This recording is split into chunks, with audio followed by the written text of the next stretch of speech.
Season 2 of Lost has a strange problem, because it is still full of great television. It would be much easier to talk about if the season was simply bad, if the writing collapsed, if the characters suddenly stopped feeling like people, if the mysteries became stupid overnight. But that is not really what happened. Season 2 has some of the best moments in the whole show. The hatch is fascinating, Desmond is fascinating. The button is one of the most memorable ideas Lost ever had. The tail section survivors bring a darker, harsher mirror of the original Crash. Ben's introduction, before we even know him as Ben, is one of the best character entrances in the series. And yet, when you put Season 2 next to Season 1, something feels different. The engine is still running, but it does not glide the same way. Season 1 feels like the show is discovering itself in real time, and somehow every discovery feels natural. Season 2 feels more like the show now knows it is lost, knows people are obsessed with the mysteries, knows the audience is watching for answers, and starts carrying the weight of that attention. The result is still entertaining, but the storytelling becomes heavier, more uneven, and sometimes less elegant. Season 1 works so well because it has a simple emotional foundation. A plane crashes, strangers survive. They need water, food, medicine, shelter, trust, leadership, and some basic explanation for why the island seems to be insane. Every episode can move between survival, character, and mystery without feeling like it is choosing one over the other. The flashbacks help because they answer the most basic question: who are these people before the island forced them together? Jack was not just a doctor.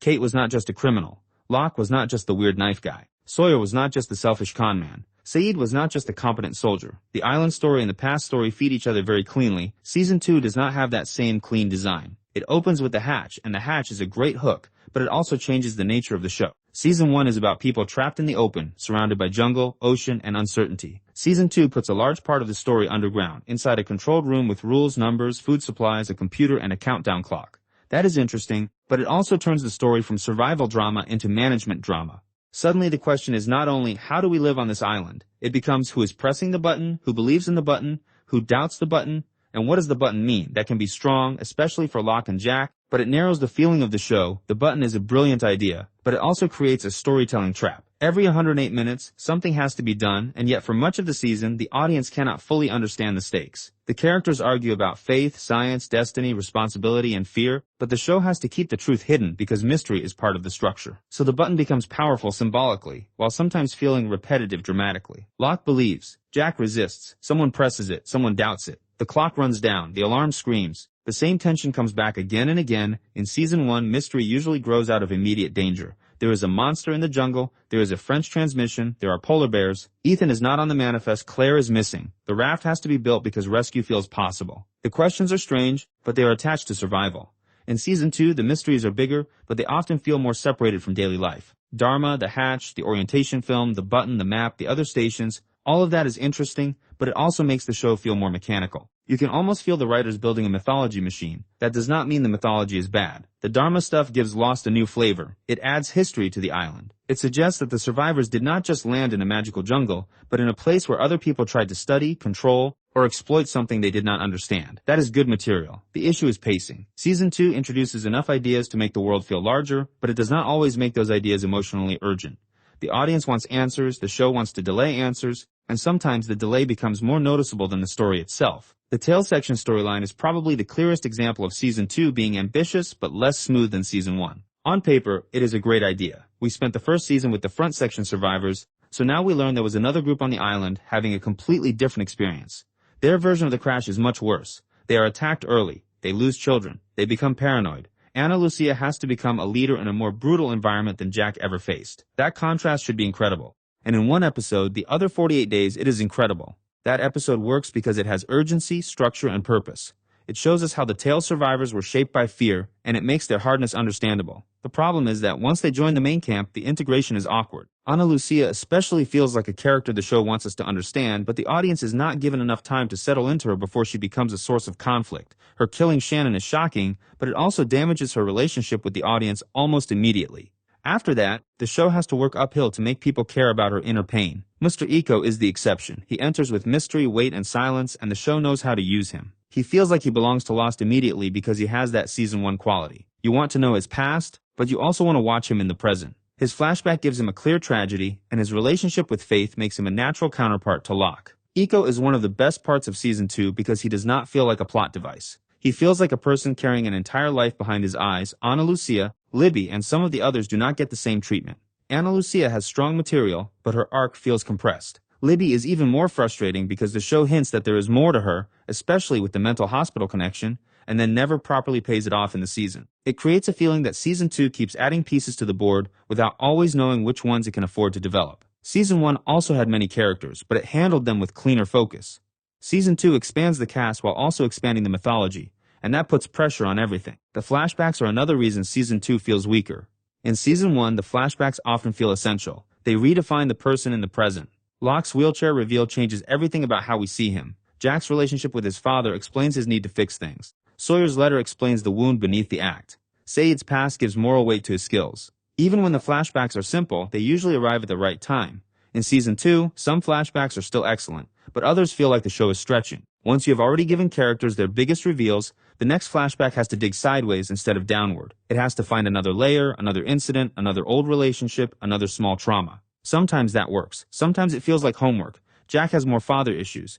Kate has more running. Sawyer has more conning. Charlie has more addiction and failure. These things matter to their characters, but the surprise is weaker. We already understand the broad shape of them. Charlie's Season 2 story is a good example of the season's unevenness. His addiction, his insecurity, and his need to feel useful are all valid parts of his character. The problem is, the story with Claire and Aaron often makes him irritating without making the emotional logic clear enough in the moment. His fear of losing the one good thing he has found on the island makes sense, but the way the season plays it can feel repetitive and unpleasant. He becomes desperate, people distrust him, he acts worse because they distrust him, and the cycle keeps grinding. It is believable in theory, but as weekly storytelling it can be tiring. Michael's story has a similar issue, though for a different reason. His desperation to get Walt back is completely understandable. Any parent would break under that situation. The problem is that the show has to keep so much hidden around Walt and the others that Michael spends a lot of the season either panicking, yelling, vanishing, or acting suspiciously. The emotional core is strong, but the storytelling around it becomes frustrating because the audience is waiting for the plot to reveal what it already knows it is hiding. By the time Michael betrays Anna, Lucia, and Libby, the shock is powerful, but the path there can feel more like the writers moving him into position than a fully visible psychological collapse. Season 1 was better at making character decisions feel inevitable. Boone dies because of Locke's faith and obsession. Jack tries to save him because Jack cannot accept failure. Locke lies because he is terrified of losing the island's meaning. Shannon breaks because Boone was the one person tied to her old life. All of that flows. In Season 2, some decisions still flow, but more of them feel arranged around mystery reveals. Michael needs to become the instrument of the others. Ana Lucia and Libby need to die. Henry Gale needs to be discovered as someone else. The finale needs to place Jack, Kate, and Sawyer in enemy hands. These are exciting outcomes, but you can feel the architecture more than you could in Season 1. The others are also handled in a strange way. In Season 1, Ethan is terrifying because he is simple. He is one man who should not be there. He appears, disappears, attacks, and hangs Charlie from a tree. The fear comes from how little we know. In Season 2, the others become a more active presence, but the show keeps changing how we understand them. Sometimes they seem primitive, sometimes organized, sometimes almost supernatural, sometimes like a cult, sometimes like scientists. That uncertainty can be effective, but it also creates a slight fog around the conflict. The show wants them to be mysterious, so it often avoids giving them a clear shape. Ben, pretending to be Henry Gale, fixes a lot of that. His arrival gives the season a center of gravity. He is not physically intimidating, which makes him more interesting. He manipulates people with weakness, politeness, fear, and timing. He understands Locke almost immediately. He sees Jack's anger. He turns the hatch into a psychological battlefield just by sitting there and talking. The scenes with him are some of the best in Season 2 because they return Lost to what it does best. People trapped together, reading each other, lying to each other, wanting something from each other. That is also why the best parts of Season 2 tend to be the parts where the mystery becomes personal again. Desmond in the hatch works because he is not just exposition. He is a man who has been alone too long, living inside a routine that may or may not matter. Locke and the Button works because it is not only about the computer. It is about a man who has built his entire identity around the idea that the island gave him purpose. Jack's doubt works because he hates surrendering control to anything he cannot prove. Eco's faith works because it comes from guilt, survival, and the need to give suffering a shape. When the season connects mythology to character like that, it is still Lost at a very high level, but Season 1 did that more naturally. Season 1 did not need to keep reminding us that the island was mysterious. The mystery was in the air. It was in the trees, in the wreckage, in the silence between characters. Season 2 explains more, teases more, and builds more, but sometimes the building becomes visible. You start thinking about the writer's room. You start feeling the season stretching certain questions because it cannot answer them too soon.